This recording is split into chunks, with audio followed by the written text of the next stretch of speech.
Hello everyone, welcome to CPC Academy. तो CPC Academy में आपका हार्दिक स्वागत है। तो फ्रेंड्स, हम कर रहे थे दिल्ली कांस्टेबल का बैच और हमने जीएस की क्लासेस चला रखी थी और काफ़ी क्लासेस हमने कर ली हैं। और जीएस में हमने जो पहला सब्जेक्ट लिया है वो हिस्ट्री लिया है, ठीक। और हिस्ट्री में अब तक हमने जो है पल्लव वंश तक हमने पढ़ लिया था, ठीक है। आज हम एक नया टॉपिक स्टार्ट करेंगे और टॉपिक जो होगा वो सिर्फ और सिर्फ एग्ज़ाम के पॉइंट ऑफ व्यू से महत्वपूर्ण है, ठीक है। बाकी कोई भी इसमें बकवास नहीं होती है, ये आप सबको पता है अगर आपने पहले की वीडियो हमारी देखी है। अगर आप इससे पहले की वीडियो आपको ज़रूर देखनी है, अगर आप Delhi police, UP police, MP police, Bihar police या एसएससी का कोई भी एग्ज़ाम दे रहे हैं तो आपको ये वीडियो एग्ज़ाम के टाइम पर और एग्ज़ाम से पहले ज़रूर देखनी है। करना क्या है, एक बार वीडियो देखो, उसके नोट्स बनाओ और जब आपका एग्ज़ाम के टाइम बच जाए 10 दिन तो एक बार वीडियो के साथ साथ नोट्स अपने खोलकर रिवीजन मार देना। 100% गारंटी देता हूँ कि सारे के सारे क्वेश्चन आपको देखने को मिलेंगे जो इन वीडियो में है। क्यों? क्योंकि ये वीडियो जो है एसएससी एग्ज़ाम को ही कवर करते हुए हमने बनाई है। तो इसमें Delhi police, UP police, SSC के जो सीजीएल है, सीपीओ है, एमटीएस है, जितने भी अदर कंपटीशन एग्ज़ाम हैं वो सब में अगर जीएस आती है तो सबके लिए बेनिफिशियल है। कभी आप सोचो कि दिल्ली पुलिस है तो भैया सबके लिए नहीं होगी, लेकिन मेरा जो मेन टारगेट है अभी दिल्ली पुलिस है, तो हम स्टार्ट करेंगे बिना टाइम वेस्ट किए आज का सेशंस। और सेशंस में जो हम पढ़ेंगे आज एक नई डायनेस्टी पढ़ेंगे सिर्फ एग्ज़ाम के पॉइंट ऑफ व्यू से, और उस डायनेस्टी का नाम होगा चोल वंश। चोल वंश से स्टार्ट करने से पहले अगर आपने अभी तक हमारा चैनल सब्सक्राइब नहीं किया है तो प्लीज़ चैनल पे जाइए, उसको सब्सक्राइब कीजिए और बेल आइकन का बटन ज़रूर दबाइए, जिससे कि आने वाले लेटेस्ट वीडियो आपको सबसे पहले मिले। ये बात मैं वीडियो के शुरू में कहूँगा। अगर नहीं विश्वास होता कि भाई क्यों करना सब्सक्राइब, तो इस कंटेंट को देख लो और फिर उसके बाद आपको खुद पे खुद आपका जी करेगा कि हाँ वीडियो को सब्सक्राइब करना चाहिए, चैनल को, सॉरी, ठीक है। और वीडियो को शेयर करना ना भूलें अगर ये वीडियो आपके लिए बहुत ज़्यादा बेनिफिशियल है। अब देखो, चोल वंश की अगर हम बात करें तो चोल वंश जो थे सबसे पहले ये पल्लवों के क्या थे जी, आपके सामंत थे। तो बहुत बार ये क्वेश्चन आपको देखने को मिलेगा कि चोल वंश वाले जो थे वो किसके सामंत थे, तो पल्लवों के सामंत थे आपके चोल। किसके सामंत थे? चोल वंश वाले पल्लवों के सामंत थे, ठीक। और अगर बात करें कि भाई चोल वंश का संस्थापक कौन था, तो याद रखना है चोल वंश का जो संस्थापक था वो विजयालय था। ये सामंत क्या होते हैं मैंने पहले ही बता दिया था। तो अगर कोई आपसे पूछे कि भैया बताओ चोल वंश का संस्थापक कौन है, तो क्या आंसर दोगे? तो चोल वंश का आप संस्थापक को लगा दोगे कि भैया चोल वंश का संस्थापक जो है विजयालय है, ठीक। अभी जो यूपी का एक वीडियो का एग्जाम हुआ था उसमें पूछा गया है, एसएससी सीजीएल में तक में पूछा गया है कि भैया चोल वंश का संस्थापक किसे कहते हैं, तो विजयालय को। विजयालय के बाद राजा बना था आपका आदित्य प्रथम। कौन राजा बना? आदित्य प्रथम जो है वो राजा बनता है। आदित्य प्रथम जब राजा बना तो इसने भैया पल्लवों को क्या कर दिया? सर्वनाश कर दिया। तो पल्लवों को खत्म करने वाला राजा कौन था? तो भैया वो था आपका आदित्य प्रथम। क्या नाम था? आदित्य प्रथम। इसने क्या कर दिया? पल्लवों का नाश कर दिया, पल्लवों का अंत कर दिया। और पल्लवों का अंतिम शासक कौन बताया था मैंने? अपराजित बताया था। कौन बताया था अंतिम शासक? पल्लवों का लास्ट शासक कौन बताया था? तो वो बताया था जी आपका मैंने अपराजित आपको बताया था, अपराजित। अभी सिर्फ दो ही क्वेश्चन बताए हैं मैंने। पहला, पल्लवों के सामंत थे चोल। दूसरा, पल्लव चोल वंश का संस्थापक कौन था? विजयालय। उसके बाद विजयालय के बाद राजा बना आदित्य प्रथम, और इसने किसका सर्वनाश करा, किसका अंत करा? पल्लवों का। और पल्लव वंश का अंतिम शासक कौन था? तो वो था जी आपका कौन? पल्लव वंश का अंतिम शासक था अपराजित, ठीक। उसके बाद आपको एक राजा याद रखना है, ठीक है। चोल वंश का सबसे खतरनाक जो राजा था उस राजा का नाम था राजराज। क्या नाम था जी? राजराज। राजराज ने क्यों खतरनाक था? क्योंकि इसने श्रीलंका को जीता था। इसने श्रीलंका को जीता था और श्रीलंका के उत्तरी भाग को इसने जीता था। श्रीलंका के उत्तरी भाग को जीतने वाला भारत का प्रथम राजा कौन सा हुआ? तो आंसर लगाओगे राजराज। क्या लगाओगे जी, राजराज लगाओगे कि भैया श्रीलंका के उत्तरी भाग को जीतने वाला प्रथम राजा हुआ राजराज। ठीक, उसके बाद राजराज के बाद देखो दूसरा राजा बना था राजेंद्र प्रथम। कौन बना, राजेंद्र प्रथम। कौन राजा बना जी, राजेंद्र प्रथम बना। और राजेंद्र प्रथम से आपको याद रखना है कि राजेंद्र प्रथम ने भैया ये सबसे चोल वंश का सबसे प्रतापी जो शासक था, सबसे बड़ा जो शासक था जिसने चोल वंश को बढ़ाया, वो राजेंद्र प्रथम ही था। और इसने क्या कर लिया, इसने श्रीलंका को आपका पूरी तरह आपका जीता था। तो श्रीलंका को कंप्लीट रूप से जीतने वाला आपका राजा कौन हुआ, राजेंद्र प्रथम। कौन हुआ जी, राजेंद्र प्रथम। राजेंद्र ने भैया फिर हमला कर दिया था, एक बंगाल का शासक था महिपाल, बंगाल पर हमला कर दिया। और बंगाल का उस समय राजा था आपका महिपाल। कौन राजा था, महिपाल। और महिपाल को हरा दिया और इसने एक उपाधि धारण करी थी। महिपाल को हराने के बाद उस उपाधि का नाम है मंगई कोण। क्या नाम है, मंगई कोण। तो मंगई कोण की उपाधि किसने धारण करी, राजेंद्र प्रथम ने। भैया राजेंद्र प्रथम यहीं तक नहीं माना, उसने सुमात्रा जो द्वीप है इंडोनेशिया का, उस पर भी आपका अधिकार कर लिया था। मतलब इंडोनेशिया तक इसका क्या हो गया था, आपका अधिकार हो गया था। ठीक, उसके बाद अगर चोल वंश का अंतिम शासक देखें तो चोल वंश का लास्ट शासक था राजेंद्र प्रथम। क्या नाम था जी, राजेंद्र प्रथम तृतीय, राजेंद्र तृतीय जो था चोल वंश का अंतिम आपका शासक था। चोलों की अगर मैं बात करूं तो चोलों की सबसे खतरनाक क्या थी, नेवी थी। क्योंकि देखो तुम खुद देख रहे होगे, सुमात्रा द्वीप को जीता, श्रीलंका को जीता, तो उनकी नेवी जो थी वो आपकी सबसे ज़्यादा शक्तिशाली थी। और चोल काल में सबसे ज़्यादा जो मंदिरों के निर्माण हुए हैं वो शिव मंदिरों के निर्माण आपके हुए हैं। और ये भी पूछा गया है कि जो ये शिव मंदिर हैं ये किस शैली के बने थे, तो भैया ये द्रविड़ शैली के आपके बने हैं। और द्रविड़ शैली को ही एग्जाम में पूछा गया कि किस शैली को विमानन शैली कहते हैं, तो विमानन शैली के नाम से किसे कहते हैं, तो किसे बोलते हैं, तो द्रविड़ शैली को ही विमानन शैली के नाम से आपका जानते हैं। और यही हम चोल वंश के बारे में आपको याद रखना है। क्या क्या आप याद रखोगे एक बार देख लेते हैं। तो सबसे पहले आपको याद रखना है कि चोल वंश किसके सामंत थे, तो आंसर दोगे जी पल्लवों के। किसके दोगे, पल्लवों के आपका आंसर दोगे। उसके बाद चोल वंश का संस्थापक कौन था, विजयालय था। ठीक, उसके बाद अगर पूछूं चोल वंश का प्रथम शासक किसने पल्लवों का अंत करा, तो वो था जी आपका आदित्य प्रथम। कौन था जी, आदित्य प्रथम। उसके बाद और पल्लव वंश का अंतिम शासक कौन था, अपराजित। ठीक, चोल वंश का प्रथम राजा जिसने श्रीलंका के उत्तरी भाग को जीता, तो वो था जी आपका राजराज। लेकिन श्रीलंका को कंप्लीट रूप से जीतने वाला राजा कौन था, राजेंद्र प्रथम। इसने, ठीक है, इसने बंगाल को जीता और बंगाल के महिपाल को हरा के इसने कौन सी उपाधि धारण करी थी, मंगई कोण की उपाधि धारण करी। इसने इंडोनेशिया के सुमात्रा द्वीप को जीता। और चोल वंश का अंतिम राजा कौन था, तो राजेंद्र तृतीय था आपका चोल वंश का अंतिम राजा। उसके बाद चोल वंश की सबसे ज़्यादा महत्वपूर्ण क्या थी, भैया नेवी थी। चोल वंश में जो सबसे ज़्यादा किस मंदिर के देवता के मंदिर बने हैं, शिव के। और शिव के जो मंदिर बनते थे उसमें कौन सी शैली का इस्तेमाल होता था, तो भैया द्रविड़ शैली का इस्तेमाल होता था। और द्रविड़ शैली को ही किस नाम से जानते हैं, विमानन शैली के नाम से जानते हैं। बस इतनी बात आप याद रख लो, किससे, चोल वंश से। बाकी आपको एग्जाम में कोई भी आपका क्वेश्चन नहीं बचेगा। अब नेक्स्ट हम चलते हैं जी, अगला वंश हो गया आपका राष्ट्रकूट वंश। राष्ट्रकूट वंश से आपको सबसे पहले आपको याद रखना है कि भैया राष्ट्रकूट वंश की अगर मैं बात करूं तो राष्ट्रकूट वंश का संस्थापक आपको याद रखना है। और राष्ट्रकूट वंश का संस्थापक था दंती दुर्ग। क्या नाम था, दंती दुर्ग था। क्या नाम था जी, दंती दुर्ग था। ठीक, दंती दुर्ग ने भैया अपनी राजधानी जो थी वो राजधानी बनाई थी मान्यखेट। तो दंती दुर्ग ने अपनी राजधानी किसे बनाया, मान्यखेट को बनाया। किसे बनाया, मान्यखेट को बनाया। ठीक, उसके बाद देखो अगला शासक आया था आपका ध्रुव।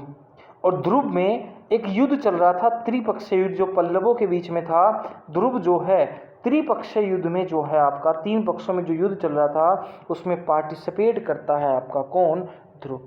ठीक, उसके बाद अगर मैं बात करूं कि भैया राष्ट्रकूट वंश का सबसे विद्वान शासक कौन सा था, राष्ट्रकूट वंश का सबसे विद्वान शासक की अगर बात करूं तो सबसे विद्वान शासक जो था वो अमोघ वर्ष है।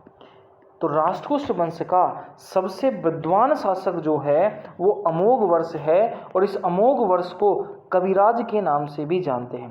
देखो इतिहास में दो राजाओं को कविराज कहते हैं, एक आपका कौन था, समुद्रगुप्त, और एक राजा है आपका अमोघ वर्ष। ठीक है, क्योंकि अमोघ वर्ष क्यों कविराज कहते हैं, क्योंकि इसने जो पुस्तक लिखी थी उस पुस्तक का नाम भी क्या था, आपका कविराज था। तो अमोघ वर्ष की पुस्तक क्या थी, कविराज। और भैया जो समुद्रगुप्त जिसे कविराज कहते थे उसके पुस्तक का नाम था आपका कृष्ण चरित्र। कौन था, कृष्ण चरित्र। अब देखो इसके बाद अगला राजक बना भैया इंद्र तृतीय। इंद्र तृतीय के दरबार में एक अरब व्यक्ति आया था, अलमूसदी। कौन आया था, अलमूसदी। और अलमूसदी ने ही भारत में सबसे पहले मानसून शब्द के बारे में बताया था।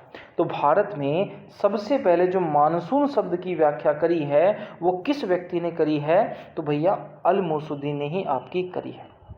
उसके बाद अगर बात करें कि हम इस वंश के अंतिम शासक की, तो इस वंश का जो लास्ट शासक था वो कर्कद्वितीय था। कौन था जी, कर्कद्वितीय। तो बस क्या याद रखोगे कि भैया दंती दुर्ग राष्ट्रकूट वंश का संस्थापक है।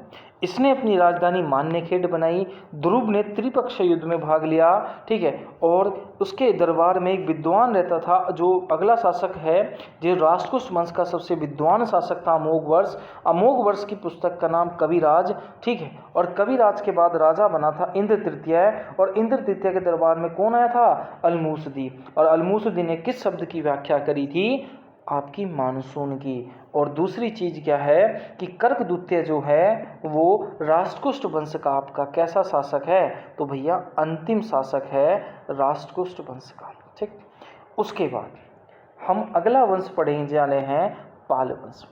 कौन से वंश के बारे में जानेंगे, पाल वंश की। तो पाल वंश की अगर मैं बात करूं तो पाल वंश का आपको याद रखना है संस्थापक कौन है, गोपाल।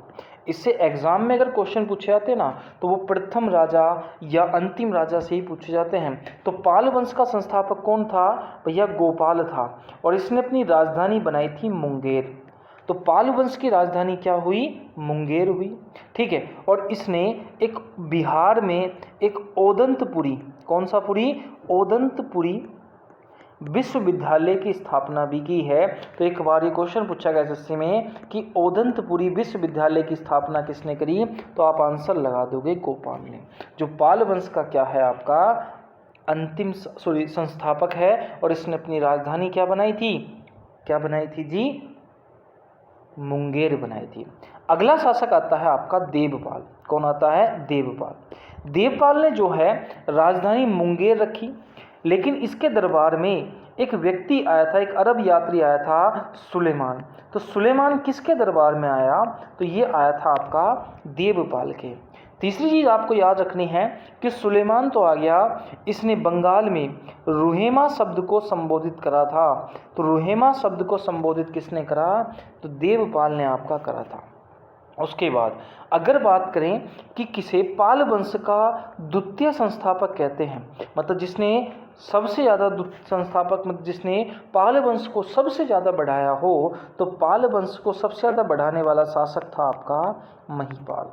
क्या नाम था, महिपाल। महिपाल वो राजा था जिसने पाल वंश को सबसे ज़्यादा, पाल वंश का क्या करा है, विकास करा है। तो पाल वंश का द्वितीय संस्थापक किसे कहते हैं, भैया महिपाल को आपका कहते हैं। ठीक, महिपाल को अभी बताया भी था हमने कि किसने हराया था, ये आपको कमेंट बॉक्स में हमें लिखना है। और पाल वंश का अंतिम राजा कौन था, तो पाल वंश का अंतिम राजा था मदनपाल। पाल वंश का लास्ट राजा कौन था आपका, मदनपाल। पाल वंश का अंतिम राजा कौन था, मदनपाल। देखो तो पाल वंश का संस्थापक गोपाल, पाल वंश की राजधानी मुंगेर, ओदंतपुरी विश्वविद्यालय की स्थापना किसने करी, गोपाल ने। और सुलेमान जो था किसके दरबार में आया था, ठीक है, देवपाल के। रुहेमा शब्द किसने दिया, रुहेमा बंगाल में देवपाल ने। किसे पाल वंश का द्वितीय संस्थापक या पाल वंश का सबसे ज़्यादा विकास किसने करा, महिपाल ने। और पाल वंश का अंतिम राजा कौन था, मदनपाल। बस इतनी बात आपको याद रखनी है, किससे, पाल वंश से। और पाल वंश के बाद हम थोड़ा सा एक छोटा सा वंश पढ़ेंगे जिस वंश का नाम है जी आपका सेन वंश। देखो सेन वंश की अगर बात करूं तो सेन वंश सामंत जो थे कि संस्थापक जो था वो सीमांत सेन था। मतलब सेन वंश का संस्थापक सीमांत सेन था। और सीमांत सेन की अगर बात करूं ठीक है, परंतु इसका जो वास्तविक संस्थापक हम कहते हैं वो विजय सेन को कहते हैं। मतलब सेन वंश का संस्थापक किसे कहेंगे? सीमांत सेन को। और सेन वंश का वास्तविक संस्थापक किसे कहेंगे? तो भैया ये कहेंगे जी आपका विजय सेन को। और जयदेव ने कौन सी पुस्तक लिखी है? गीत गोविंद। और सेन वंश का अंतिम शासक अगर आपसे पूछ ले तो कोई भी व्यक्ति नहीं था, ठीक है, उसके साक्ष्य आपके नहीं मिले हैं। तो बस आपको सेन वंश से ये रखना है कि सेन वंश का संस्थापक सीमांत सेन और सेन वंश का सबसे वास्तविक संस्थापक विजय सेन। और गीत गोविंद किसकी पुस्तक है? जयदेव की। नेक्स्ट उसके बाद आता है आपका प्रतिहार वंश। देखो प्रतिहार वंश की बात करूं तो प्रतिहार वंश जो है वो आपका गुजरात क्षेत्र में आपका फैला हुआ था। इस वंश का जो संस्थापक है, ठीक है, वो आपका नागभट्ट है। कौन सा है जी? नागभट्ट जो है वो इस वंश का संस्थापक है, ठीक। इसके बाद अगला अगर अंतिम शासक पूछूं वो यशपाल है। बस इतना आपको याद रखना है कि प्रतिहार वंश का संस्थापक आपका नागभट्ट है और प्रतिहार वंश का अंतिम शासक जो है वो आपका कौन सा है? यशपाल है। कौन है? यशपाल। नेक्स्ट बढ़ते हैं चंदेल वंश। अब चंदेल वंश से एग्जाम में क्या क्या क्वेश्चन पूछे जाते हैं वो हम एक बार डिस्कस कर लेते हैं, ठीक। तो चंदेल वंश से सबसे पहले क्वेश्चन पूछा जाता है एग्जाम में कि चंदेल वंश को किस और नाम से जानते हैं? तो चंदेल वंश को जजाक भुक्ति वंश के नाम से जानते हैं। मतलब चंदेल वंश को जजाक भुक्ति वंश के नाम से आपका जाना जाता है, ठीक। चंदेल वंश में जो आपके मंदिर वगैरह बने हैं, जो टेम्पल आपके बनते थे मंदिर, उन टेम्पलों में जो शैली का इस्तेमाल होता था उस शैली को हम बोलते थे वेसर शैली। क्या बोलते थे? वेसर शैली, ठीक। और इसी के चंदेल में आपके मंदिर बने हैं उस समय के, ठीक। उसके बाद अगर मैं चंदेल वंश के संस्थापक की बात करूं तो चंदेल वंश का जो संस्थापक है वो आपका नन्नुक है। कौन है? नन्नुक। मतलब चंदेल वंश का संस्थापक नन्नुक को आपका कहा जाता है, ठीक। उसके बाद जो नेक्स्ट राजा बना था वो यशोवर्मन बना था। चंदेल वंश का राजा कौन बना नेक्स्ट? तो यशोवर्मन आपका राजा बना चंदेल वंश का। और इसने क्या कर दिया? इसने खजुराहो में विष्णु मंदिर का निर्माण करा। तो बहुत बार आपको ये देखने को मिलेगा कि खजुराहो में विष्णु मंदिर का निर्माण किसने करा? तो भैया आपका यशोवर्मन ने करा है। और इस मंदिर को हम चतुर्भुज मंदिर के नाम से भी जानते हैं। तो किस मंदिर को चतुर्भुज टेम्पल के नाम से जानते हैं? तो भैया खजुराहो का जो आपका मंदिर है विष्णु मंदिर। उसके बाद अगला राजा बना था जी आपका धंग। धंग ने क्या करा? खजुराहो में ही एक शिव मंदिर बना दिया।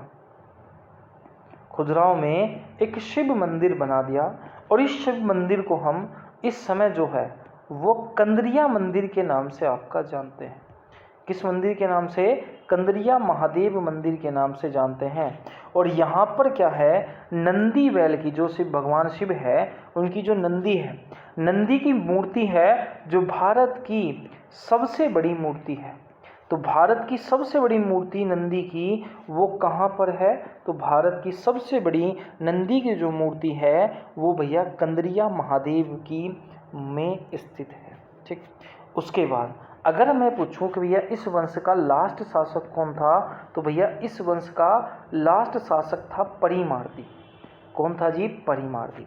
अब ये जो लास्ट शासक था इसकी हत्या कर देता है आपका पृथ्वीराज चौहान। तो परिमार्दी को कौन मारता है? तो पृथ्वीराज चौहान तृतीय इसकी हत्या कर देता है। उसके पीछे रीज़न क्या था कि भैया मोहम्मद गोरी जो था, ठीक, जब वो आ रहा था, ठीक, तो ये व्यक्ति जो था परिमार्दी उसके डर से भाग गया था, गजनबी के डर से। तो गजनबी के डर से जब ये व्यक्ति भाग गया तो पृथ्वीराज चौहान ने इसकी हत्या कर दी, किसकी? परिमार्दी की। बस इतनी चीज़ आपको याद रखनी है, किससे? चंदेल वंश से। क्या क्या भैया? चंदेल वंश को जजाक भुक्ति वंश के नाम से भी आपका जानते हैं, ठीक। चंदेल वंश में जो मंदिर बने हैं वो किस शैली के बने हैं?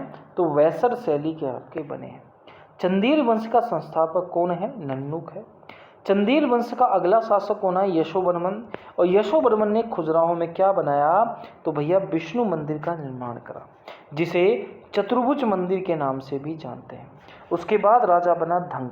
धंग ने खजुराहो में शिव मंदिर का निर्माण कराया, जिसे कंदरिया महादेव मंदिर के नाम से आपका जानते हैं। और कंदरिया महादेव मंदिर में ही नंदी की मूर्ति है, जो भारत की सबसे बड़ी क्या है? आपकी मूर्ति है। और चंदेल वंश का अंतिम राजा कौन था? परिमार्द। परिमार्दी की हत्या कौन करता है? पृथ्वीराज चौहान करता है। और क्यों करता है? क्योंकि उसने गजनवी का सामना करने से क्या कर दिया? आपका मना कर दिया था, इसलिए आपकी हत्या कर देता है आपका कौन? मोहम्मद गजनवी के सामना करने से पृथ्वीराज चौहान। बस इतनी बात आपको याद रखनी है चंदेल वंश से, ठीक। तो आपको ये वीडियो कैसी लगी हमें कमेंट बॉक्स में बताना है, ठीक। थोड़ा सा मैं आगे बढ़ लेता हूँ। कमेंट बॉक्स में आपको वीडियो के बारे में बताना है कि कैसी लगी। अच्छी लगी है तो वीडियो को भैया आपको शेयर करना है। देखो, मैं आपसे कुछ नहीं मांग रहा कि आपको कुछ करना है, लाइक करना है, नहीं करना है, लेकिन भैया वीडियो को शेयर करना है और चैनल को सब्सक्राइब करना है। और अगर अच्छी लगी है, कुछ कमी लगी है, अच्छी लगी है, तो भी कमेंट बॉक्स में हमें कमेंट करके बताना है। अगर आप कमेंट करोगे तो आपका एक कमेंट हमें बहुत ज़्यादा मोटिवेट करेगा और हम आपके लिए अच्छे से अच्छा कंटेंट आपके लिए बनाएंगे, ठीक। और अगली वीडियो में हम जो है मध्यकालीन स्टार्ट हम करेंगे, ठीक है, और भारत के मुस्लिम आक्रमणों के बारे में जानेंगे, ठीक। तो बस आपको क्या करना है? चैनल को लाइक करना है। और जो दोस्त आपके दिल्ली पुलिस, यूपी पुलिस या अदर एग्ज़ाम की तैयारी कर रहे हैं तो उन्हें बताओ कि भैया यूट्यूब पर एक अच्छा चैनल है CPC एकेडमी, जो क्या करा रहा है? एग्ज़ाम ओरिएंटेड चीज़ें पढ़ा रहा है, ना कि PQRS के माध्यम से पढ़ा रहा है, ठीक। तो बहुत अच्छी अप्रोच है। मैं एग्ज़ाम में अगर आपने सब वीडियो याद कर ली तो 100% क्वेश्चन जो है वो यहीं से छपेगा। ये मेरा आपको चैलेंज है, ठीक। तो मिलते हैं नेक्स्ट वीडियो में, तब तक के लिए जय हिंद, जय भारत।